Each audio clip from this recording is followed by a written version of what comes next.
Aijalonwallace. Welcome back to the channel. I make videos about entrepreneurship, traveling, and IT. Thank you guys so much for supporting the channel. I just hit close to 20,000 views on my last video, so if you guys haven't checked it out, please check it out. It's called Being Black in Australia. So look, let's get straight into it. Can't wait to talk about this topic. I'm so excited. Alright guys, welcome back to the channel. So, look, we're going to talk about the UK today. Oh man, the United Kingdom, how I ended up going to the UK. I used to live in England. I almost decided to stay there, almost, you know, but I loved it so much. So, I guess, look, let's get into it. I went to college in the US, and I always wanted to, I wanted to study abroad. I think I had, one of my mentors, a guy named Reggie Barnes. He made me read a book called The Alchemist by Paulo Coelho, and it really inspired me to start traveling and seeing the world. So I read this book, and I was like, man, I gotta leave. I gotta get out of here. I gotta go. And I called up my homegirl, B. Floyd. I'm gonna tag her somewhere in the video, maybe over here or over here. But B. Floyd, I called her up. I was like, yo, Brittany, I'm thinking about coming to the UK. Can you, give me some advice? She was living. Hear some sounds. Oh, okay. She was living. I'm gonna go into. Oh man, I don't want to stop this video. I'm not about to stop this video. So I called Brittany Floyd up, and Brittany was like, man, AJ, she was living in Darby, and she was like, there's nothing in Darby but like a pond and just the university. Is nothing out there. She's like, you're gonna hate Darby, and she was like, you need to go to Oxford, because our program at the college we went to a school called Eastern Michigan University. They only had like 2 programs in the UK. It was like Oxford, and it was like Darby. And in Oxford, you could either go to Oxford University or you could go to Oxford Brookes University. I was like, man, I'm going to Oxford Brookes University. I'm not about to go I was like, I would actually enjoy this study abroad trip. I don't think I want to, really have my head in the books that hard. So I went to study abroad in the UK. It was a big moment for me because I was like 21, and it was the first time that I was leaving the country and traveling abroad. It was such a big moment for me. I mean, I was so afraid. I think I flew from Detroit to JFK, and then JFK to London. And man, it was just such a big thing for me when I decided to go. So way before, I don't know if you guys, before I went to the UK, when you're studying abroad, when you're about to study abroad, sometimes you're able to meet some people from those universities that you're going abroad. Sometimes those students are, at your campus. And I was fascinated, just everything from the British accent to the style to the fashion. I was just watching so many YouTube videos. I was so immersed. I was like, man, I can't wait to go. And I remember, it wasn't that many people from the UK coming to study abroad in Michigan. So I remember we had one guy who came, and I was like, man, I can't wait to meet this person, and it just so happened he was going to the university that I was about to go to. So I remember it was like around Christmas time is when he flew in, and the school was shut down. I was still living on campus during the holiday times, and I had an extra bed. We had I had an extra bed in my room. I was like, and he didn't have a place to stay. I was like, yo, come stay with me. And it's the first time I met someone from the UK, and there was this guy named Ty. And Ty, it was it felt like a goddamn fashion magazine. This guy had his peak coat on, his tight skinny jeans, his chinos. He had his fucking, tight ass sweater. Everything was tight. It was just so tight. The socks were tight. His shoelaces was tight. It was just so tight. And he made it look so cool, because in America, you gotta think this maybe 10 years ago, maybe, or something like that. 9-10 years ago, we were still a baggy culture. Everything was just so baggy. So I never seen someone who had so much finesse with all this tightness going on. So Ty came through, was the first time, and I heard the British accent. You know, you want a cup of tea, mate? You're Harry Potter. I'm Hermione Granger. You know, and I was, you know, and the shit was just, it was cool, it was smooth. And of course, he was picking up all the ladies over here. They just couldn't, they couldn't get enough of his ass. And I remember Ty, you know, Ty was, man, he sold him. And I was like, Ty, man, so a lot of women were like trying to holler at Ty. And I remember, this is just, it has nothing to do with the UK, but it's just so funny. In America, we have this saying, you know, when people are always trying to slide into your DMs, or they're trying to holler at you or get your number, you know, we call it, you know, being thirsty. Like, oh man, that person's thirsty, like they're desperate, they really want you. And I remember Ty, man, he had just came fresh off the boat, fresh to the US, and these girls were like trying to holler at him. And I was like, yo, Ty, man, they thirsty, bro. And Ty looked at me, I swear to God, Ty looked at me and he said, what? She don't have no water where she come from. What? What? Boy, we not in Africa. She thirsty, meaning she wants you, bro. She's trying to slide into your DMs, Ty. So Ty, man, he became my brother, man, from another. So I remember the first day I landed in the UK.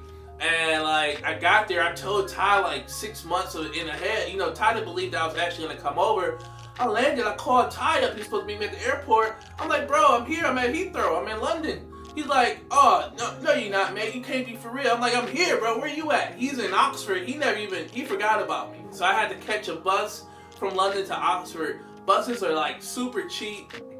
I think it was like no more than like less than 10 pounds, I think, because they had like back when I was there, they had buses that would run sometimes for £1 from between London and Oxford, you know, back in the day. So I mean, I went to Oxford, man, and I mean, so I was just, man, it was just beautiful. It was beautiful. I mean, from London to Oxford, it was just gorgeous. And it was also the first time I seen so many black people, so many Africans.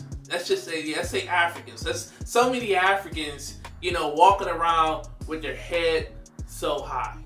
You know, and I mean, you know, I mean, and it's crazy. You don't really think about it, especially like what's going on in today's world, you know, here in America, how afraid we are as black Americans, you know, because our life is, you know, in so much danger because we are a target. Every day we walk outside of our house. It was just so unreal to just see something, you know, going to London, you know, and, you know, touching down, just seeing so many well-dressed, articulated, well-educated, beautiful, you know, people. And, you know, I mean, I was going to, you know, the university I was going to was predominantly white. So it was just amazing to see, you know, that black culture, you know, just out there, just everywhere, all over the streets. And I mean, it really hit me hard because it made me wish I went to an HBCU, because I was like, man, what would my experience been like if I had took advantage of going to an HBCU? I mean, just seeing so much beautiful black Africans just on the streets of London, you know, man, it was just crazy. And everyone was just, I mean, like I said, was so confident. I remember when I got to London, the fashion was so, you know, it was just like next level. I was like, damn, it was similar. It's very similar to New York. But I mean, of course, everything is a little bit more tight, more colorful. Weather's horrible, but that's another story. But I remember it was the first time I walked past a shopping window and I seen like a window full of umbrellas as a displays. I was like, damn, do it rain that much? Or is the umbrellas that in fashion? Is it like in style that much here? You know, like here everyone has a little bitty bags over their chest. But in London, man, they were just rocking the umbrellas so hard. But it turned out it does rain that much. It rains a lot, man. I think when I went to, you know, when I went abroad to Oxford, I was like it wasn't that many Americans, especially like black Americans for sure. It was a lot of Nigerians, a lot of people from Ghana, Zimbabwe, oh man, all over. Well, I can't think. Jamaica, even Jamaica. It was just so much love. And you gotta think, man, you know, as Black Americans, I mean, like when you're studying abroad and like, you know, man, you think you've hung out with you haven't really hung out with Black people until you actually hung out with people who actually know who they are and know where they come from, and just always on it, man. Like smart, intelligent people. So being that I studied in Oxford, I came across a lot more, you know, wealthy, like, you know, really wealthy, you know, people, and especially like Black students. I think one girl, she was like driving a limousine to school every day and owned a helicopter. She was like this Black girl, but I think in Nigeria, her father was like some big time executive. Of course, you know, man. So it was interesting. It was fun at the same time. I think the first time I went to an African party was when I was in Oxford. Oh man, look, you haven't partied until you've been to an African party. And I mean like a real African party when it's 150 degrees, everyone's sweating. And I think, what was that song? Zoto? So, let me see the dozo and Zoto and Zoto. So it's like that song came out, it's hot as hell, people are sweating, ass is shaking, you know, and it smells, and it just smells like Africa. it's just, and I mean, like, it was so much love, though. It was a beautiful thing. It was a beautiful thing, man. It's nothing like an African party, man, because we are so in love with each other. Everyone is very confident. They're beautiful. They know who they are. They're not afraid to be themselves. It's no one is sitting on a wall. Like, that's one thing I can say about an African party. Nobody's sitting down. No one's sitting alone. No one's on the wall. Everyone's mingling. Everyone's talking to each other. The energy is just like on 10. You know, and Ty, of course, you know, Ty is from Nigeria, so Ty would, you know, of course, take me around, show me off. And Ty, man, Ty's so funny, man. I gotta tell you guys, man. So Ty was like, I went back to the UK.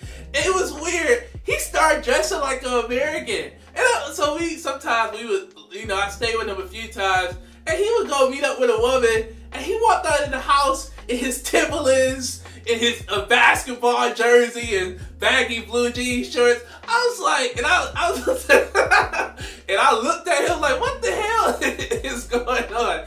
Man, he is, man, I gotta write a book about him. I love him to death. That's my brother. But he would switch up, man. He would play the American card hard. Like, oh, you know, I just got back from the States. You know, yeah, like he's fresh off the boat. It was funny, man. I will say this, you know, the accent did help me a lot being in the UK. Like, they definitely love the American accent. It was easy for me when I, you know, of course, started looking for jobs as well. I think the first job I got, because I was in college, I think I worked at Top Shop, Top Man. And then I went to go live, and I think I went to go work at Zara, and that's when I fell in love with Zara. You know, it was the first time I introduced to Zara, and I just love Zara. I love their line, you know. And I mean, it was awesome. It was, I mean, living in the UK, it definitely taught me a lot of things. The pounds, the currency. I think when I was in Oxford, it was like the same time. You know, the girl from Harry Potter, Emma, she was still going there as well.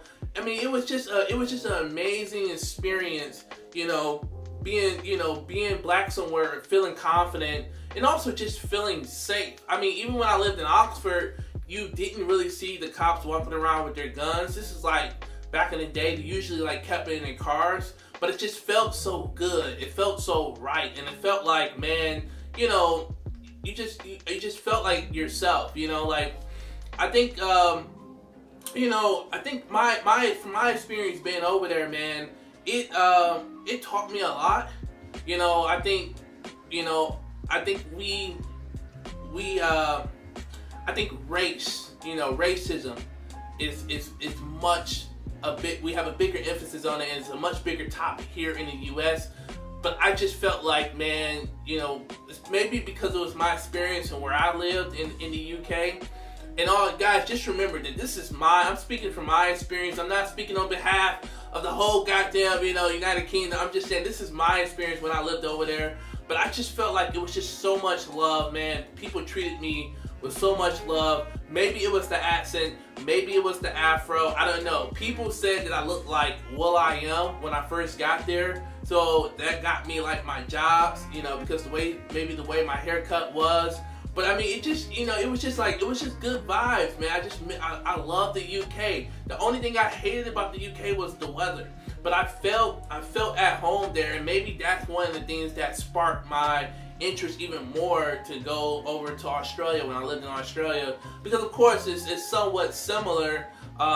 You know, maybe a little bit. It can be a little bit more expensive. I think the first time, you know, in the UK when I lived in Oxford, a lot of stores were paying people out monthly. People were getting paid monthly, and that was so different. This is from my experience. Like, I was getting paid weekly and bi-weekly in the US. So when I started getting paid monthly, it was such a, you know, a different, you know, budgeting and experience for me as well. I remember, like, man, the first time I went grocery shopping, I went to Tesco's, and I was walking down the street, because, you know, if you're from the hood, you know, when you go shopping with the family, you shop the whole month. You don't just shop, like, for a week. And I was walking down the street with like 20 or 30 bags, because nobody drives really in the UK. And I was walking home, and Ty was like, bro. So Ty was like, AJ, man, in the UK, most people, we shop weekly. We don't really shop like month to month like that. We like our stuff fresh, and it's just easier that way. And it was just, so that was something like so different. And definitely so unique for me as well. I think, you know, the pound was definitely a lot more back in the day. I don't know, I haven't checked it now, but the pound was back a lot more, you know, so I definitely needed to, you know, try to save up some money. I think, man, it was, but the UK, man, it's very chill, very accepting, very open, man, you know, I'm just trying to think about, like, what else, like, you know, from my experience, what else could I really talk about that you guys wouldn't already know?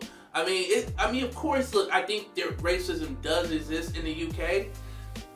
I just don't think that I experience it that much. Maybe because Oxford is such a tourist, you know, location. I went up to London from time to time, and you're gonna have your incidents. You know, it was a lot of people just dying from. Like, most of the deaths that were happening were like people on bicycles. They just kept getting hit by the buses. It was weird, man. It was crazy. But yeah, man, it was a lot of bicycle deaths in the UK. It was crazy, man.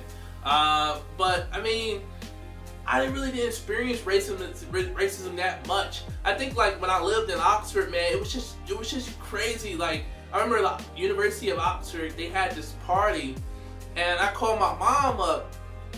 At like 2 o'clock in the morning, I called my mom. I'm like, yo, mom, they're wearing polo out here.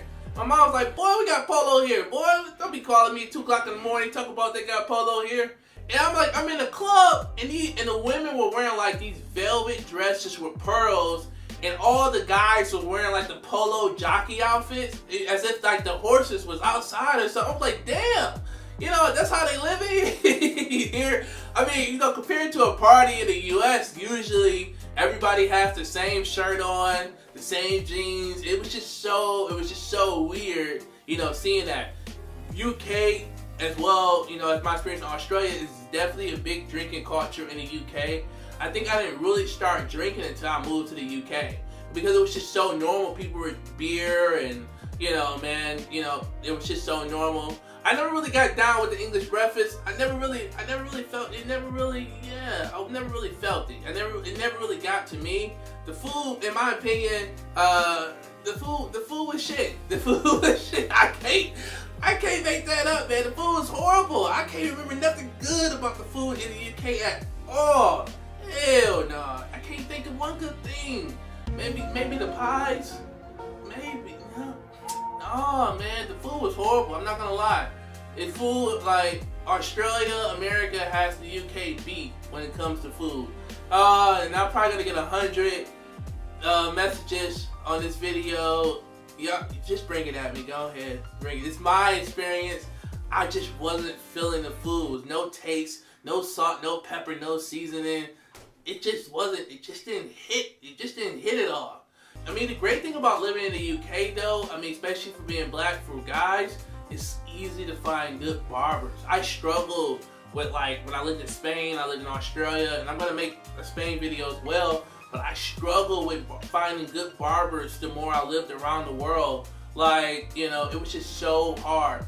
I think, you know, that's why usually when I do travel around the world, I try to go to, like, Lebanese barbers. Usually Lebanese barbers are the closest we can come to finding someone that can cut our hair. But I mean, like, I really don't, at this stage, I gave up my hairline because I've traveled so much. I just had so many people cutting it. It's like, it's gone, you know. Goodbye to the hairline, sadly. You know, I guess, you know, but that's a good thing about, you know, the hairline. I mean, it's a big, of course, it's a lot of interracial dating. You will see that as well. But I think it was a lot more, African couples than you know, because you don't see it that much in the U.S. unless you live in those areas. You don't really see a huge black or, you know, black couples together, African couples together, especially couples who are married. That's what you don't see as often. Maybe I should, you know, like, it was like black marriage was really big, I personally feel, in the UK compared to the US. You know, here in the US, black people, they get engaged and they're engaged for like 5-10 years and, and then they get married. But it was the first time I really saw a lot of, you know, like black strong relationships. I mean, it's a beautiful thing, man. At the end of the day, it's nothing like it at all. I think if you guys are thinking about going to the UK, go. I mean, don't really, like I said, the racism thing it wasn't as big of an issue, in my opinion, personally, as it is here in America. Because my experience in the UK, you always saw, even like Africans and black people, black Americans, you saw people just speaking back to the police in the UK and they were fine. They didn't have to worry about getting shot or someone trying to kill them. I mean, the most you would get in the UK is possibly a taser, or 3 or 4 cops are gonna try to jump you at the same time, but you don't gotta worry about dying. You know, like, I think the last incident that happened in the UK when I was there, I think this guy was walking around the street with a machete or something like that. Yeah, they had us the first half, I'm not gonna lie. But besides that, I mean, like, you know, I mean, it wasn't really that serious at all. I think what I love about the UK as well, man, like, you know, I mean, of course, you get to travel, like, it's right next door to everything. You could just easily take a bus over to Paris, or you could fly to Paris from London. You have your routes. It was an amazing experience just to travel around and go anywhere. I mean, it felt good, man. It felt really good. People, I would say, in the UK, man, it's you know, I think, you know, you get a more, you know, I think in the UK it was more chill they were more laid back when it came to the bodies as well. You know, like, and I remember in Australia, and I say this because in Australia, you kind of feel body conscious because everyone looks really good. Everyone has 6 packs and shit. I mean, even the grandmas and grandpa, everyone's in shape.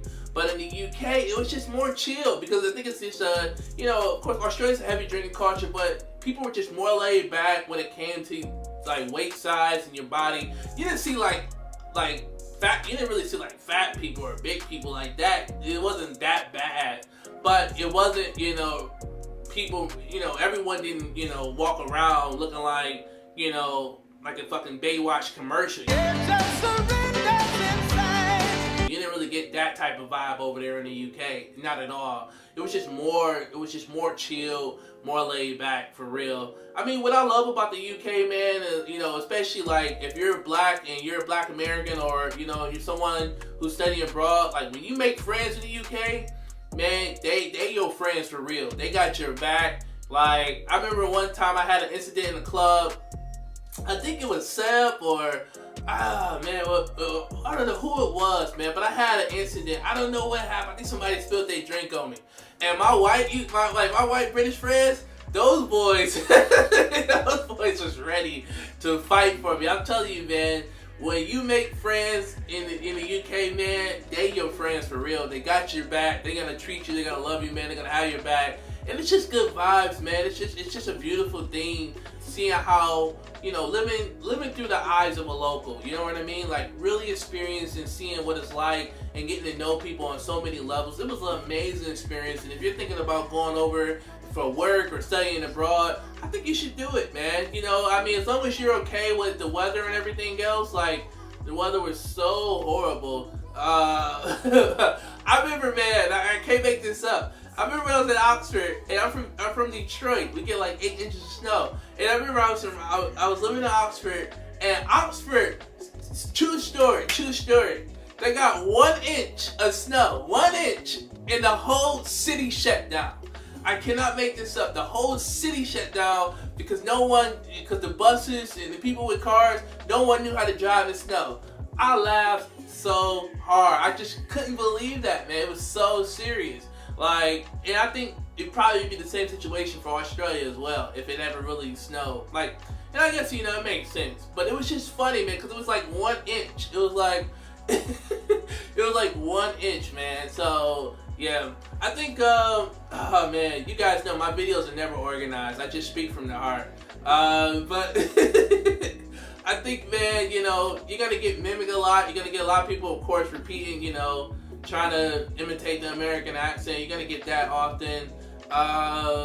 It's going to be nothing but love, man. It's going to be good vibes. You can find your American. It's a lot of, just like Australia, there are going to be a lot of shops that sell American products. Oh, man, I remember when I first moved to the UK, I didn't realize the Lucky Charms are banned. There's a lot of cereal brands that are banned in the UK. There's a lot of candy bars, even like the products like Coke and Sprite and all that.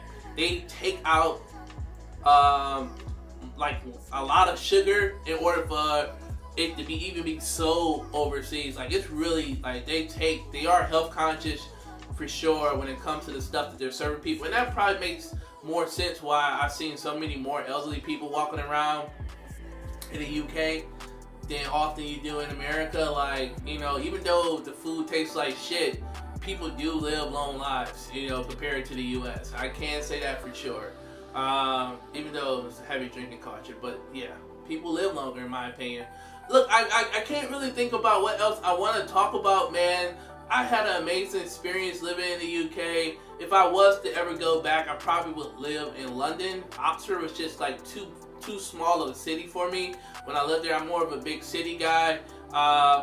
You know, but also I like that. What I love about the UK is that it's so cheap to travel around Europe compared to like even America, man. It's crazy how like I'm only a 2-hour flight from, you know, New York or something like that, and it'll be like $400 or $500. And when you're in London, you can take a $40, $50 flight to Paris, and it's just like, man, you're getting so much more, like culture and history, so much more for so little and so less. It's, you know, and that's what I loved about, I guess, you know, living overseas. I felt safe as well. I think that's important to me, you know, when I do travel, like how safe I feel. When I, you know, can I fully be myself? Can I be who I am?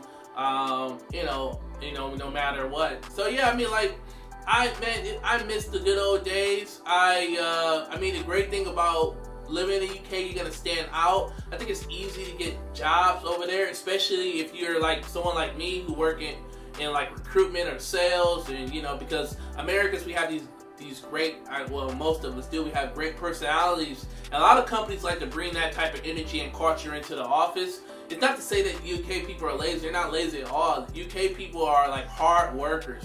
Personally, I feel like the British are hard workers compared to Australians, you know, like, you know, from my experience, I feel like, yeah, like people in the UK work hard, man. They're, you know, they have good work ethics. And it's good to be around. You want that same energy at the end of the day. But I think it's a good experience. I think you guys should check it out. You should do it. You got any questions? You feel like it's something I should have touched on more? Let me know. I'll definitely make more videos about it. This topic. I'll respond to some of the comments below. Check out some more of my videos. Can't wait to talk to you guys soon.